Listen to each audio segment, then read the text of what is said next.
Terima kasih untuk Anda yang masih bergabung bersama kami di Market Review. Dan sebelum kita lanjutkan perbincangan, tim redaksi kami sudah merangkum beberapa informasi grafis dan mungkin saja bisa menjadi salah satu referensi untuk Anda. Langsung saja kita ke grafis yang pertama. Kita akan coba lihat 5 negara dengan skor Global Islamic Economic Indicator tertinggi di dunia pada tahun 2020 pemirsa. Ini data dari Salam Gateway per 27 November 2020. Ada Yordania di 88,1, Indonesia di 91,2, Uni Emirat Arab di 133, Arab Saudi di 155,1. Sementara Malaysia ada di skor paling tinggi di 290,2. Kita beralih ke grafis selanjutnya. Kita akan coba lihat juga 5 negara dengan pengembangan keuangan syariah terbaik di dunia pemirsa. Indonesia menduduki posisi pertama di 81,93, Malaysia di 81,05, kemudian ada Iran di 79,03, Arab Saudi di 60,65, sementara Sudan di 55,71. Kita akan coba lihat juga 5 negara dengan skor sistem keuangan syariah terbaik di dunia. Arab Saudi di 60, Indonesia di 68, Uni Emirat Arab di 70, selisih tipis dengan Bahrain di skor 71, sementara Malaysia memiliki skor tertinggi di 115. Itu dia beberapa informasi grafis yang berhasil dihimpun oleh tim redaksi kami dan semoga bisa menjadi salah satu referensi untuk Anda. Pak Irfan, kita lanjutkan kembali, Pak. Halo, Pak.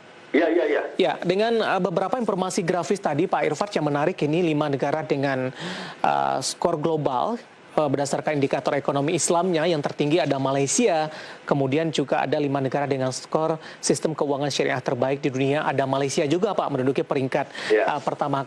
Bisa tidak Pak kalau kita compare dari sisi evaluasi dan pembelajaran mungkin Malaysia begitu kuat, begitu kokoh, begitu perkasa dalam perkembangan ekonomi syariah mereka? Ya, memang kalau kita bandingkan, ya pertama Malaysia memulai lebih dahulu dari kita. Mereka memulai 1 dekade lebih awal dari kita.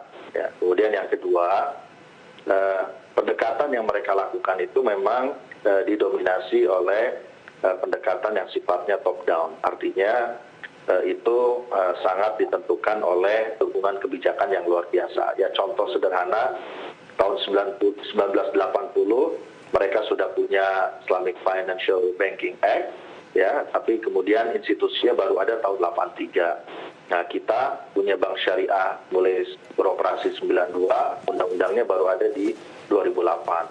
Ya, tapi itu yang kemudian membuat mereka mendominasi ya di sisi dunia.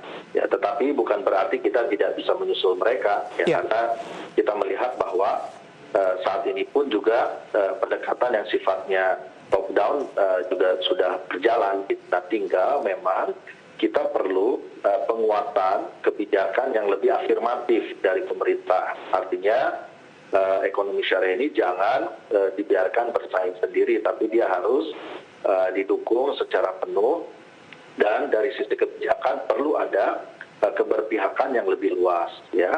Keberpihakan itu misalnya contoh sederhana, ya, semua institusi perguruan tinggi Islam negeri misalnya, nah itu diwajibkan semuanya ya gunakan layanan perbankan syariah. Misalnya contoh kebijakan afirmatif. Ketika kita bicara pengembangan kawasan industri halal, ya, kita berharap ya semua fasilitas transaksi keuangannya harus difasilitasi oleh perbankan syariah. Kemudian juga mereka harus bayar zakat perusahaan. Misalnya begitu. Ini contoh affirmative policy yang menurut saya ini akan bisa mendongkrak potensi tadi yang kita miliki yang sangat besar. Dan kalau ini sudah bisa kita realisasikan, Indonesia akan jadi nomor 1, gitu ya. Karena kita dari sisi size ekonomi kita besar, masyarakat kita jumlahnya banyak. Nah, kalau misalnya kita bisa dorong penguatan-penguatan setiap sektor dalam ekonomi syariah ini dengan baik melalui keberpihakan yang lebih kuat, kita akan jadi nomor 1 dan kita nggak akan bisa tertandingi gitu, karena kita ini besar dari berbagai sisi. Nah, tapi ini belum dioptimalkan. Posisi hari ini masih belum optimal. Nah, sehingga saya yakin melalui affirmative policy, kebijakan yang lebih berpihak, ini saya kira kita akan bisa jadi nomor satu. Gitu. Baik, Karena kalau kita lihat dari sisi kebijakan, Pak Rifat, ini pemerintah juga sudah melakukan berbagai upaya, terutama menjadikan Indonesia menjadi pusat keuangan syariah secara global begitu. Kemudian yang terbaru di akhir tahun pemerintah juga sudah mengeluarkan kebijakan semua bank BUMN syariah disatukan untuk lebih memperkuat atau lebih memperbesar pangsa pasar, ataupun dengan tujuannya adalah untuk memperlebar dari posisi ekonomi syariah yang ada di Indonesia. Bagaimana Anda melihat upaya yang dilakukan oleh pemerintah sampai sejauh ini? Ya, upaya itu saya kira positif, ya, tapi jangan berhenti sampai di situ, ya, karena menurut saya seperti misalnya isu masalah merger ya 3 bank buku syariah.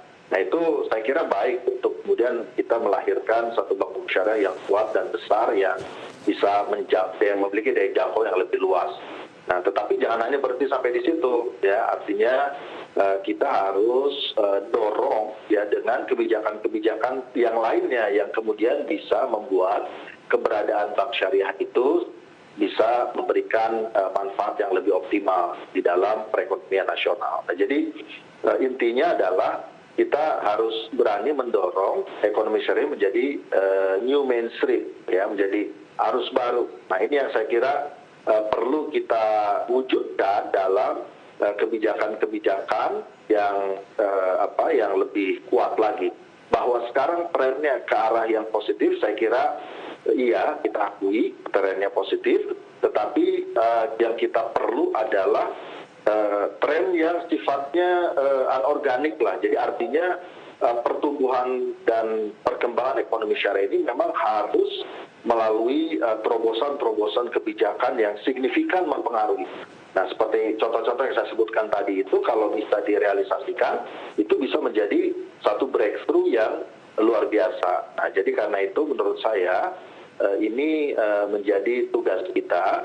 Dan semua pihak tentu harus ikut berkontribusi, nah termasuk juga kalangan kampus juga harus terus melakukan advokasi supaya kebijakan-kebijakan turunan lanjutan itu bisa direalisasikan dengan baik. Ya, apalagi kalau kita semua memiliki framework yang sama bahwa penguatan ekonomi dan syariah ini yaitu akan berdampak kepada penguatan ekonomi nasional begitu.